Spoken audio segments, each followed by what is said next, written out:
Muy buen día. En esta ocasión vamos a analizar los parámetros eléctricos de una señal de corriente alterna. Iniciaremos viendo la definición de cada uno de esos parámetros, una muy breve definición, y posteriormente abordaremos la parte de obtener el valor eficaz, que es un parámetro muy importante dentro del análisis de los circuitos eléctricos. Bien. En el caso de las señales de corriente alterna, en este punto es importante analizarlas, ya que estamos por empezar con el análisis de los convertidores electrónicos de potencia en los cuales están presentes las señales de corriente alterna. Y antes de comenzar con estas aplicaciones, pues sí es muy importante tener claro cuáles son los parámetros más importantes que van a estar presentes en este tipo de señales. Ahora bien, también es muy importante comentar lo siguiente. Idealmente nosotros esperamos que una señal de corriente alterna tenga una forma senoidal o sinusoidal como se muestra en la figura. Una forma de onda senoidal sería lo ideal. Sin embargo, como lo veremos más adelante, en la práctica no siempre son señales senoidales. Algunas veces veremos señales cuadradas o cuasi cuadradas, como se les puede llamar, y que también son señales de corriente alterna.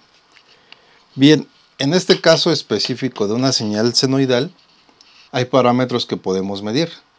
En lo que respecta a la amplitud, pudiéramos medir el voltaje pico o voltaje máximo, que se mide desde 0 hasta el punto máximo que alcanza esa señal. De ahí se deriva el voltaje pico a pico, que sería el voltaje máximo positivo hacia el voltaje máximo negativo. Otro valor asociado a la amplitud sería el voltaje RMS, que aquí no queda muy claro porque solamente nos indica que es un valor menor al voltaje pico, pero en un momento hablaremos más a detalle de esto. En lo que respecta al eje del tiempo, nosotros podemos medir el periodo. Si hablamos de que esta es una señal senoidal, al decir eso es que también de manera implícita estamos diciendo que es una señal periódica, una función periódica. Si es una función periódica, existe un periodo. El punto en el que nosotros queramos medirlo es arbitrario. En este caso decido empezar aquí, y cuando se completa un ciclo, cuando ya comienza a repetirse nuevamente la señal, hasta ahí termina mi periodo, y de esa manera lo puedo cuantificar. Bien, en esta tabla resumimos cada uno de esos parámetros que acabamos de comentar. Voltaje pico, o también llamado voltaje máximo, la unidad de medición son los volts. Voltaje pico a pico, VPP, que también la unidad de medida son los volts. La frecuencia, nosotros hablamos del periodo, lo acabo de comentar, el tiempo que tarda en formarse un ciclo, y la unidad de tiempo son los segundos. En el caso de la frecuencia se refiere a cuántos ciclos se pueden conformar en un segundo, y la unidad de medida son los hertz. ¿Cuántos ciclos se conforman en un segundo? ¿Ok? Y finalmente el voltaje RMS, o también conocido como voltaje eficaz, en donde la unidad de medida son los volts. Bien, es importante realizar un análisis a detalle de cómo se obtiene el voltaje eficaz, debido a que ese parámetro es el que nos permite cuantificar la energía que genera una señal de corriente alterna. El voltaje eficaz, reitero, es el parámetro que nos cuantifica la energía que voy a desarrollar con esta señal senoidal. Y también visto de otra forma, para tratar de ver cuál es la importancia, lo vemos en esta imagen. Si nosotros deseamos medir el voltaje que está llegando a nuestra residencia, a nuestra casa, a nuestra escuela, a nuestra oficina, y usamos un voltímetro y conectamos nuestro voltímetro en ese contacto, la lectura que obtengamos es el valor eficaz o el valor RMS. En este caso, a manera de ejemplo, pues se ve que se obtienen 119.8 volts de corriente alterna o AC, y ese valor que se obtiene, ese valor que se mide, es el valor eficaz. Ahora bien, ¿cuál es la expresión que asocia al voltaje eficaz y al voltaje pico, a los otros parámetros de amplitud? ¿Cómo lo puedo cuantificar? Para eso puedo utilizar la expresión que se muestra en este momento, en donde esa expresión, que es una expresión general que le puedo aplicar a cualquier función periódica, ya sea el caso de una señal senoidal, una señal cuadrada, una señal triangular. Si yo quiero conocer cuál es el voltaje RMS que me están generando o el valor RMS que representa esa función, pues puedo aplicar esta expresión. La expresión me dice el voltaje RMS, también el voltaje RMS significa valor cuadrático medio y está definido como la raíz cuadrada de 1 sobre el periodo por la integral del 0 al periodo de una función al cuadrado que varía en el tiempo con respecto al tiempo. Esa es mi expresión general y la puedo aplicar para cualquier función. En este caso la vamos a aplicar para una señal senoidal, que sería una señal o la forma de onda ideal de la corriente o del voltaje de corriente alterna. Bien, antes de iniciar, pues aquí aparece por ejemplo el parámetro T, que es el periodo.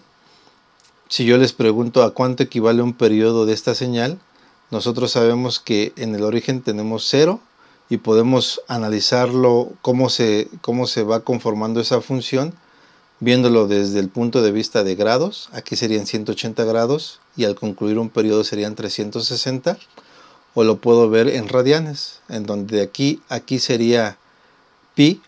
En un semiciclo transcurre un pi, y para que se conforme el periodo completo serían 2pi, por lo que el periodo o t sería igual a 2pi, que es lo que corresponde al intervalo de este punto hasta este punto.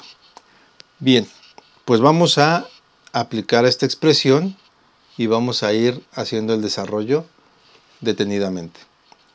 Bien, voltaje RMS al cuadrado va a ser igual, para no estar arrastrando la raíz cuadrada, voy a elevar al cuadrado a BRMS y al final voy a sacar la raíz cuadrada. Entonces voltaje RMS va a ser igual a 1 sobre el periodo, y el periodo dijimos que serían 2pi, por la integral de 0 hasta el periodo. Voy a integrar toda esta área o todo este intervalo, por lo que sería de 0 a 2pi. ¿Cuál es la función? ¿Cómo se está comportando la función que quiero analizar? Pues se comporta como una señal senoidal en el dominio de la frecuencia omega de t diferencial de omega de t. Ahora bien, esta función tiene una amplitud que, como lo vimos anteriormente, de aquí a acá la vamos a dejar representada como voltaje pico. Y como la expresión me dice que debo de elevar al cuadrado la función, pues quedaría afectada tanto la función senoidal como la amplitud BP. Bien, ¿qué puedo hacer después? Pues ya para ir resolviendo esta integral, voy a sacar a esta constante fuera de la integral, de manera que me quedaría BRMS al cuadrado es igual a voltaje pico al cuadrado sobre 2pi por la integral de 0 a 2pi de una señal senoidal de un seno cuadrado omega de t diferencial de omega de t. Ahora, como esta señal senoidal está elevada al cuadrado, lo que voy a hacer es utilizar una identidad que me permita disminuir el grado. La identidad que pudiéramos utilizar sería la que me dice que el seno cuadrado de x es igual a 1 menos coseno de 2x sobre 2. La ventaja de aplicar esta identidad es que obtengo una señal cosenoidal, pero con exponente unitario. ¿Ok? Una vez que sustituimos esta identidad en nuestra integral original, nos quedaría de la siguiente forma: BP al cuadrado sobre 2pi, esto no se afecta. Integral de 0 a 2pi, ¿de quién? De esto que tenemos aquí. Sería 1 menos coseno de, en este caso la expresión general me dice 2x, En este caso estoy en el dominio de la frecuencia, que sería 2 omega de t sobre 2 diferencial de omega de t. Ahora, ¿qué seguiría? Ya tengo esta expresión que tengo que resolver o que tengo que integrar. Lo que pudiéramos hacer es aplicar la propiedad distributiva, que nos permite tener un medio 1 sobre 2. Bueno, antes de la propiedad distributiva, para que el análisis sea más fácil, pues pudiéramos incluso un medio factorizarlo y sacarlo fuera de la integral. Y al estar con este 2 por 2 quedaría 4. Sería BP al cuadrado sobre 4, que multiplica a 1 menos coseno de 2 omega de t. Todo eso por la diferencial de omega de t.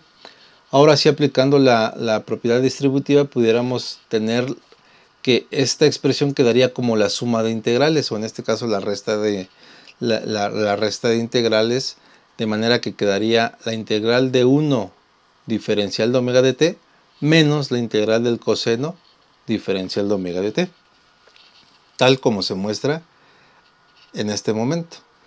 La integral de 0 a 2pi de la diferencial de omega de t menos la integral de 0 a 2pi del coseno de 2 omega de t. Ahora bien, esta integral es directa. La integral de la diferencial me quedaría omega de t con intervalos de integración de 0 a 2pi. Y eso se muestra en este punto. Ahora bien, aquí tenemos una integral que sería coseno de 2 omega de t diferencial de omega de t.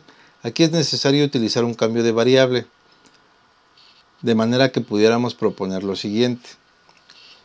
Nosotros sabemos que la integral del coseno de u diferencial de u es igual a el seno de u, por lo que vamos a hacer un cambio de variable de manera que u sea igual a 2 omega de t, y si u es igual a 2 omega de t, la diferencial de u va a ser igual a 2 diferencial de omega de t. Ahora bien, si con este cambio de variable conformo esta expresión, tendría que la integral del coseno de u, que sería 2 omega de t, por la derivada de u, que sería 2 diferencial de omega de t. Aquí está mi integral completa, y si tengo mi integral completa, esto va a ser igual a el seno de u. Sin embargo, vamos a visualizar o vamos a comparar si esta integral corresponde con esta expresión. Si lo vemos, vamos a poder corroborar que nos falta el 2. No está completa esa integral para poderla resolver. Por lo tanto, vamos a agregarle un 2, vamos a multiplicar por 2 y a dividir entre 2 para que no se altere. Es como si la multiplicara por 1, multiplicando por 2 y dividiendo entre 2. ¿Para qué? Para poder completar mi integral. Entonces, esto me quedaría de la siguiente forma. Me quedaría, vamos a centrarnos en la primera integral, quedaría omega de t 0 a 2pi menos un medio que multiplica a 2 coseno de 2 omega de t diferencial de omega de t. Como mi integral ya está completa, ahora sí puedo decir que esto va a ser igual a el seno de 2 omega de t. De manera que aquí abajo vemos que omega de t sobre el límite de integración de 0 a 2pi menos seno de 2 omega de t por un medio, que puede quedar como sobre 2, límite de integración de 0 a 2pi. Y únicamente como comentario, aquí analizamos o desarrollamos ese análisis del cambio de variable, pero en resumidas cuentas, si yo tengo coseno de 2 omega de t, la integral del coseno de 2 omega de t sería seno de 2 omega de t sobre 2. La integral del coseno de 3 omega de t sería seno de 3 omega de t sobre 3, y así sucesivamente. Bien, evaluando los límites de integración, tendríamos que el voltaje remesa al cuadrado va a ser igual a BP al cuadrado sobre 4pi, que multiplica límite superior menos límite inferior. En todos los puntos en donde observemos el término omega de t, vamos a sustituir. De manera que nos quedaría 2pi menos 0 menos seno de 2 por 2, 4pi, que quedaría aquí, sobre 2 más seno de omega de t se hace 0, todo ese producto se hace 0, me quedaría seno de 0 sobre 2. Entonces seno de 0 va a ser igual a 0, seno de 4pi también es 0. Entonces todos estos términos son 0 y únicamente nos queda que el voltaje RMS al cuadrado va a ser igual a el voltaje pico al cuadrado sobre 4pi por 2pi. Ahora tenemos que pi entre pi es 1, por lo que nos quedaría 2 bp al cuadrado sobre 4. Y también sabemos que 2 cuartos es igual a 1 medio, por lo que tendríamos que bp al cuadrado sobre 2 es 1 medio. Y recordando que tenemos que el voltaje RMS al cuadrado es igual a esto, ahora para despejar voltaje RMS sacamos raíz cuadrada en ambos lados y nos quedaría que voltaje RMS es igual a la raíz cuadrada de bp al cuadrado sobre 2. Ahora bien, la propiedad de las raíces o de los exponentes me dice que si tengo una raíz de esta división, puedo sacar la raíz de la parte superior y la raíz de la parte inferior. De manera que me quedaría voltaje RMS es igual a Bp, porque la raíz cuadrada de Bp al cuadrado queda como Bp sobre raíz de 2. Tal como se muestra en este punto. Y así quedaría definida la expresión del voltaje RMS. Y dicho o visto de otra forma, también tendríamos que voltaje pico es igual a voltaje RMS por raíz de 2. De ahí es que nosotros conocemos esta expresión que nos relaciona al voltaje pico y a el voltaje RMS. Esto aplica única y exclusivamente para el caso de una señal que tiene una forma de onda senoidal. Ahora bien, retomando nuestros valores previos o nuestra función previa y tratando de que este análisis sea un poco más apegado a lo que nosotros tenemos, a lo que nosotros vemos o conocemos, diremos lo siguiente. En México, Comisión Federal de Electricidad, en teoría nos tendría que suministrar un voltaje monofásico de 120 volts a una frecuencia de 60 Hz. Si me está diciendo que me está proporcionando 120 volts RMS, que sería este parámetro, ¿cuál sería el valor pico? Pues de la expresión anterior sabemos que el voltaje pico es igual a Vrms por raíz de 2.